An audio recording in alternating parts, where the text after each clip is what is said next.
di dalam mengembangkan solusi IT di Indonesia itu sering sekali kita yang saya sebut terpaku pada hype driven. Apa yang lagi ngetop itulah yang digembar-gemborkan dan dipilih. Sebagai contoh, ketika era artificial intelligence, semua orang bilang berbasiskan artificial intelligence. Ketika lagi era microservice, semua orang bilang, wah kita harus pakai microservice, tanpa memahami apa itu microservice, ada berapa pattern untuk microservice, apakah cocok dengan kebutuhan mereka, dan apa implikasi ketika mereka memutuskan menggunakan microservice. Menggunakan microservice tidak hanya kita akan punya ini, punya itu, mengembangkan dengan aplikasi ini, tidak. Itu saja, tetapi lebih dari itu akan mengubah pola perekayasaan perangkat lunak itu sendiri. Karena tim akan menjadi terpisah-pisah, dan tahu sendiri Indonesia itu sangat buruk dalam perencanaan, perancangan, dan dokumentasi. Nah, ketika tim terpisah-pisah dan dokumentasi buruk, itu seperti nightmare. Front end tidak tahu harus menulis apa, back end tidak tahu harus menulis apa supaya mereka menjadi satu. Belum pada aspek skalabilitas.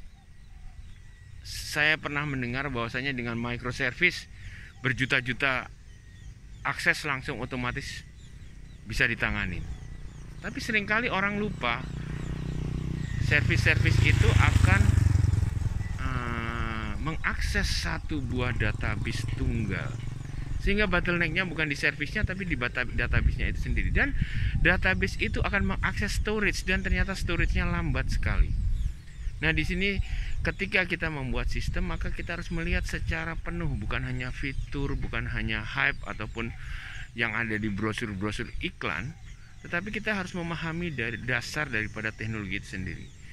Sering sekali orang bilang, kami akan membuat single sign-on untuk sekian juta orang, tanpa mereka memahami single sign-on model apa, bagaimana pembagiannya, bagaimana aspek skalabilitasnya. Terkadang bahkan mereka sendiri tidak membedakan antara authentication dengan authorization. Bahkan directory service dijadikan satu database. Nah, ini PR kita semua, sehingga ketika kita mempelajari teknologi, kita jangan hanya pada jargon-jargon yang ada di brosur marketing. Kita harus memahami teknologi itu sendiri. Ketika kita memilih implementasi, kita bukan memilih berdasarkan produk, tapi memilih berdasarkan kerja daripada teknologi itu sendiri dan apa yang kita butuhkan. Karena di dalam dunia IT itu tidak ada silver bullet, tidak ada satu solusi yang cocok untuk semua kondisi. Yang penting pas dirasa, pas disaku.